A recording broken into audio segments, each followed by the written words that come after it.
আসসালামু আলাইকুম। সবাই কেমন আছেন? আশা করছি বেশ ভালো আছেন, সুস্থ আছেন। আমিও আলহামদুলিল্লাহ মোটামুটি ভালো আছি। তো গত ভিডিওটা যেখান থেকে শেষ করেছিলাম ঠিক সেখান থেকে কিন্তু আজকের ভিডিওটা শুরু করছি। আসলে গত যে ভিডিওটা শেয়ার করেছিলাম সেটা ছিল ঈদের আগের দিন। আর ঈদের আগের দিন সন্ধ্যা থেকে আবারও আপনাদের সাথে ক্যামেরাটা অন করে ভিডিওটা শেয়ার করছি। তো আমি, ইমরান, আমার ছোট ভাইয়ের বউ আর আপনাদের ভাইয়া সবাই মিলে আমরা চলে এসেছি আগরাতে। তো আগরাতে এসেছি, তেমন কোনো কিছু বাজার করব না ভাবছিলাম, পরে দেখতে দেখতে দেখছি অনেক কিছুই নেওয়ার আছে। তো যাই হোক, আমি, ইমরান, ইতি আর ওর বাবা চারজন মিলে আমরা যে যে জিনিসগুলো আমাদের প্রয়োজন সবাই মিলে দেখছিলাম। তবে আগরা থেকে তো কম বেশি সব সময় বাজার করি। আজকে গিয়ে যে জিনিসটা হয়েছে, একদম ঈদের বাজারে লাইন লেগে গিয়েছে। তো সত্যি এত পরিমাণে ভিড় ছিল, বাইরের দিকে যতটা না ভিড় ছিল কাউন্টারের দিকে কিন্তু বেশি ভিড় ছিল। আসলে ক্যাশ কাউন্টারে সবাই বিল করছিল, যার জন্য একদম লম্বা চওড়া 3টা সম্ভবত লাইন হয়েছিল। তো যার জন্য আর কি আমি একটু আস্তে আস্তে করে বাজার করছিলাম। তো এমন বাজারগুলো নিচ্ছিলাম যেগুলো ঈদের ছুটির মধ্যে আমরা টুকিটাকি খেতে পারবো। তো ভেবেছি তো অনেক কিছু করব ঈদের মধ্যে, আদৌ করতে পারবো কিনা একদমই জানি না। আসলে আমি গত ভিডিওতে আপনাদের সাথে শেয়ার করেছিলাম যে আমার শরীরটা ভীষণ খারাপ ছিল। তবে যত সময় গড়াচ্ছিল তত কিন্তু শরীরটা খুব বেশি খারাপ হয়ে যাচ্ছিল। যাই হোক, যতটুকু পেরেছি টুকটাক বাজার করে নিয়েছি। বাজার করে নিয়ে ইমরানকে আর দুলা ভাইকে লাইনে দাঁড় করিয়ে আমি আর ইতি আমরা দুইজন মিলে ঘোরাঘুরি করছিলাম আর দেখছিলাম যে কিছু নিতে হবে কিনা। তো এত পরিমাণে দেরি হচ্ছিল যে তামিম মুবিনও বাসা থেকে চলে এসেছে। তো ওরা কিন্তু বাসাতেই ছিল। তো ওর বাবা আবার বললো যে তোমরা চলে আসো, বাইরে থেকে হালকা পাতলা কিছু খাওয়া দাওয়া করে আমরা সবাই মিলে বাসায় চলে যাব। তো আমার মুবিন দেখেন, মুবিন আগরাতে এসেও তার বাবাকে সুন্দর মতো করে জড়িয়ে ধরছে। এটা হচ্ছে মুবিনের একটা অভ্যাস, যেখানেই থাকবে না কেন বাসাতে এসেই কিন্তু আগে আব্বু আম্মুর কাছে আসবে আর একটু করে গলা জড়িয়ে ধরবে। তো এই হচ্ছে আমার মুবিনের অবস্থা। তো তামিম সবসময় বলবে যে তোমার মুবিন আদর খুব নিতে পারে। তো আসলে আমার বাসায় কিন্তু আমার তামিম মুবিনের মধ্যে যেহেতু মুবিনই ছোট, যার জন্য মুবিন কিন্তু এক্সট্রা একটু আদর পায়। তো এটা নিয়ে তামিম মাঝে মাঝে বলবে কত বড় হয়ে গিয়েছো, তারপরও মনে হয় এখনো কত ছোট। তো যাই হোক, আসলে বাসার যে বাচ্চাগুলো সবার থেকে ছোট থাকে, হাজার বড় হয়ে গেলেও কিন্তু তারা ওরকম সবার কাছে বড় হয় না, আদরেরই থাকে। যাই হোক, বাসায় আসার পথে আমি একটু ডক্টর দেখিয়ে বাসায় আসছিলাম, অনেকগুলো মেডিসিন দিয়েছে। তো সত্যি আমি এতটা অসুস্থ ছিলাম যে আমি একটু যে ঘুরে বসবো রাতের দিকে এই অবস্থাতেও ছিলাম না। তো যাই হোক, আসলে প্রচণ্ড ব্যথা, বিষ আর অনেক প্রবলেম হচ্ছিল। তো রাতেই কিন্তু 5টা ট্যাবলেট খেয়েছি। 5টা ট্যাবলেট খাওয়ার পরে এখন একদম সকাল সকাল একটু সেমাই রান্না করে নিচ্ছি। ইচ্ছা ছিল রাতেই 2-3 রকমের ডেজার্ট আইটেম করে রাখবো, কিন্তু শরীরটা এত বেশি খারাপ ছিল, মনে হচ্ছিল যে ঈদের দিন যেন আমি কোনো কিছুই করতে পারবো না। যাই হোক, যেহেতু গত রাতে ডক্টর দেখিয়েছি যার জন্য আর কি শরীরটা একটু ভালো লাগছিল। তো একদম সকাল সকাল উঠেই কিন্তু আমি রান্না শুরু করে দিয়েছিলাম। তো টুকিটাকি যতটুকু পারছি রান্না বাড়া করে নিয়েছি। তবে শুধু সেমাইটাই কিন্তু ওর বাবাকে আর ইমরানকে, তামিম মুবিনকে দিতে পারছি। ওরা সেমাই খেয়ে 4জন মিলে চলে গেল নামাজে। তো আসলে কোরবানির ঈদের নামাজটা এত সকাল সকাল, আমাদের এখানে কিন্তু 6:30টার সময় ঈদের নামাজের যে জামাত ছিল সেটা। তো যার জন্য আর কি একদমই সকাল সকাল উঠেছে ওরা। ওরা উঠে হালকা পাতলা একটু সেমাই খেয়ে ওরা চলে গিয়েছে নামাজে, আর আমি চলে এসেছি ড্রয়িং ডাইনিং একটু গুছিয়ে নেওয়ার জন্য। ঈদের দিন মনে করেছিলাম পুরো বাসাটা একদম নতুন জিনিস দিয়ে সাজাবো, কিন্তু শরীরটা এত বেশি খারাপ, যতটুকু পারছি ঠিক ততটুকুই করছি। ভাবছি যে যতটুকু না করলেই না। তো যাই হোক, এই তো আমি আমার বেডরুমের বেডশিটগুলো কিন্তু চেঞ্জ করে দিয়েছি। তবে মুবিনের আর তামিমের বেডরুমের ভেবেছিলাম একদম নতুন নেয়া দুটো বেডশিট দিয়ে দিব। তো আসলে একদমই সময় পাচ্ছি না, যেহেতু গতকাল রাতে আমি একদমই কাজ করতে পারিনি, যার জন্য কিন্তু শরীরটা ভীষণ পরিমাণে খারাপ ছিল। এজন্য আর কি একদমই কিন্তু অনেকগুলো কাজ রয়ে গিয়েছে। যাই হোক, বেডরুমটা আমি অফ ক্যামেরাতেই সুন্দর মতো করে গুছিয়ে নিয়েছি। আর যখনই গোছাতে আসবো তখনই তো ফিওরা আমার পিছে পিছে থাকবে। এটা আসলে আমার বাসায় কেউ যদি নাও থাকে, ও আমার পাশে পাশে কিন্তু থাকে। তো আমার বেশ কিছুদিন হয়েছে একজন আপু ময়মনসিংহ থেকে, ফারজানা নামে একজন আপু আমার ভিডিওতে কমেন্ট করে। তো আপু হয়তো আগে থেকে আমার ভিডিও দেখতো কিনা যায় না, ইদানিং ভিডিও দেখে কমেন্ট করে। আমার একজন কাস্টমার আপু, মাশাল্লাহ সব সময় ভিডিও দেখবে আর লিখবে যে আপু আমি ময়মনসিংহ থেকে আপনার ভিডিওগুলো দেখি। কয়েকজন ব্লগার আপুর ভিডিও দেখি পছন্দের, তার মধ্যে আপনিও আমার একজন পছন্দের আপু। তো সত্যি যখন এরকম ভালোবাসার কমেন্টগুলো পাই এত বেশি ভালো লাগে। ফারজানা আপু, তোমার জন্য অনেক অনেক দোয়া আর অনেক ভালোবাসা।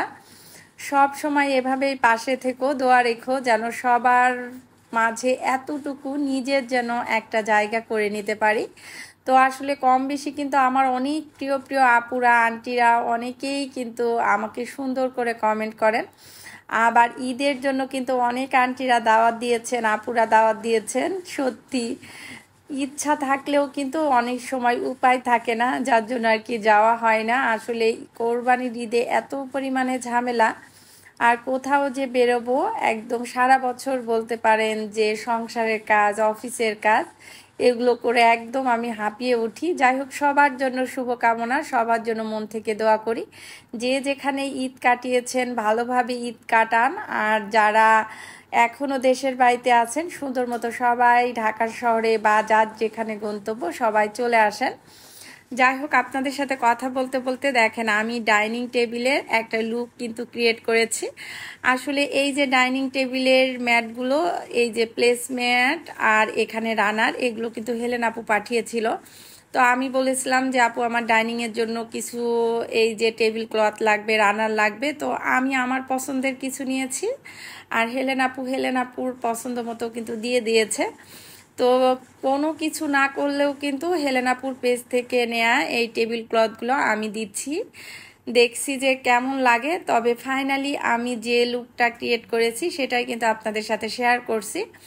আমি দেখলাম যে যদি আমি ফুল টেবিল ক্লথ না দিই তাহলে কেমন লাগবে। যারা টেবিল ক্লথ এরকম বিছাতে পছন্দ করেন না, তারা কিন্তু প্লেসম্যাট আর রানার দিয়ে সুন্দর মতো করে গোছাতে পারে। এভাবে দিলেও কিন্তু ভীষণ ভালো লাগে আমার কাছে। তো যার জন্য আর কি আমি সবভাবে দিয়েই দেখলাম। তবে এভাবে এখন ফাইনালি দিচ্ছি। আর যখনই আমি এই কাজগুলো করছি তখনই ফিওরা এত পরিমাণে ডিস্টার্ব করছে, আসলে আমি আপনাদের সাথে আজকে শেয়ার করছি। দেখেন, আমি যে কোনো কাজে যাব ফিওরা কিন্তু ঠিকই আমাকে এসে ডিস্টার্ব করবে। তো আজকে ভিডিওটা যখন এডিট করছিলাম তখন ভাবলাম যে আপনাদের সাথে একটু একটু করে শেয়ার করি। হয়তো আমার বাসায় ছোট বাচ্চা নাই, কিন্তু ফিওরা আমাকে কিন্তু খুব বেশি ডিস্টার্ব করে। যে কোনো কাজে কিন্তু সে আগে আগে থাকে। তো ওকে একটু তাড়া দিয়েছি, বকা দিয়েছি। তো আসলে বিড়ালটা এত পরিমাণে বুঝে, আদর করলেও বুঝে, রাগ করলেও বুঝে।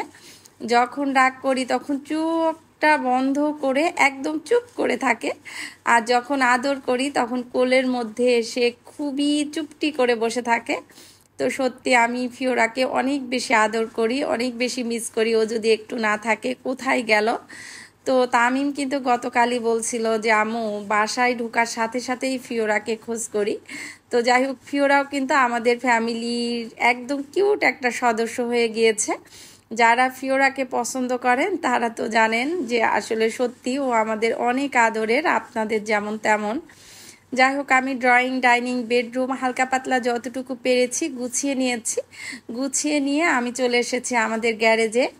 আমাদের গ্যারেজে গাড়িগুলো রাখার মতো কোনো জায়গা হচ্ছিল না, কারণ প্রত্যেকের গ্যারেজে গাড়ি সরিয়ে সরিয়ে কিন্তু এরকম যার যার গরু এরকম করে কিন্তু কাটা হচ্ছিল।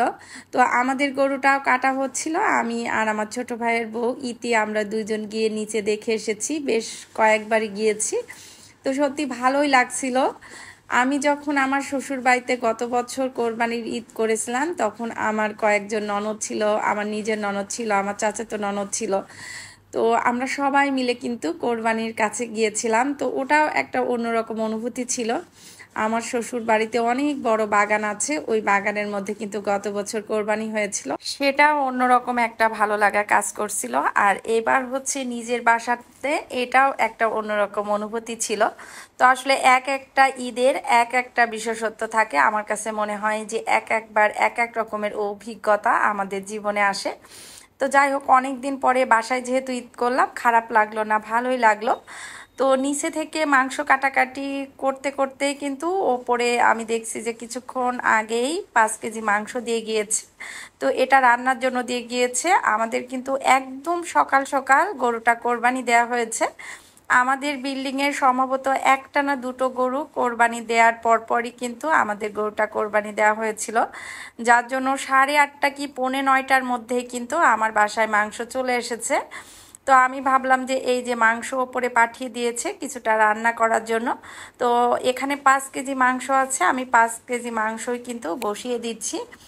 আর আমি আসলে সব সময় চেষ্টা করি কোরবানির সময় একটু বেশি করে মাংস রান্না করে রাখার জন্য, কারণ ফ্রিজে মাংস রাখবো এটা ঠিক আছে, কিন্তু ফ্রিজে মাংস রাখার থেকেও আমার কাছে মনে হয় যাকে যাকে দিব তাদেরটা সবার আগে রেডি করে রেখে তারপরে নিজের জন্য। খুব বেশি মাংস কিন্তু আমি ফ্রিজে রাখি না, আর বেশিরভাগ যতটুকু থাকে আমি রান্না বাড়ার জন্য একদম রেডি করে ফেলি। তো প্রথমে আমি এখানে 5 কেজি মাংস হাতে মেখে রেডি করে দিয়েছি, এখানে খিচুড়ি ভাত বসিয়ে দিয়েছি। আর দুটো পাতিলে প্রায় 20 কেজির কাছাকাছি মাংস আরও মেখে আমি দুপুরের দিকেই চুলায় বসিয়ে দিয়েছিলাম। আসলে ওটা আর কোনোভাবেই আপনাদের সাথে ভিডিওতে শেয়ার করতে পারলাম না।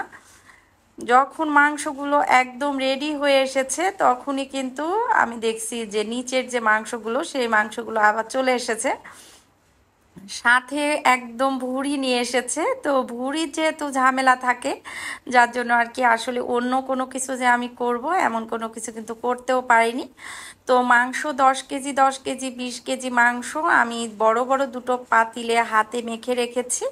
আর এখানে এই যে দেখেন, যে মাংসগুলো নিচে থেকে নিয়ে এসেছে এই মাংসগুলো এখন আবার রেডি করে আত্মীয় স্বজন থেকে শুরু করে যার যার জন্য রাখবো, সবার জন্য আলাদা আলাদা করে রাখতে হবে। তো ঈদের দিন কিন্তু এভাবেই আমার দিনটা কেটেছে। সবার ঈদ কেমন কেটেছে সবাই কমেন্ট করে জানাবেন। ছোট্ট একটা ভিডিও আপনাদের সাথে শেয়ার করলাম, ভুল ত্রুটি হলে অবশ্যই ক্ষমা সুন্দর দৃষ্টিতে দেখবেন। সবাই ভালো থাকবেন, সুস্থ থাকবেন। আজকের মতো এখানেই বিদায় নিচ্ছি। আল্লাহ হাফেজ।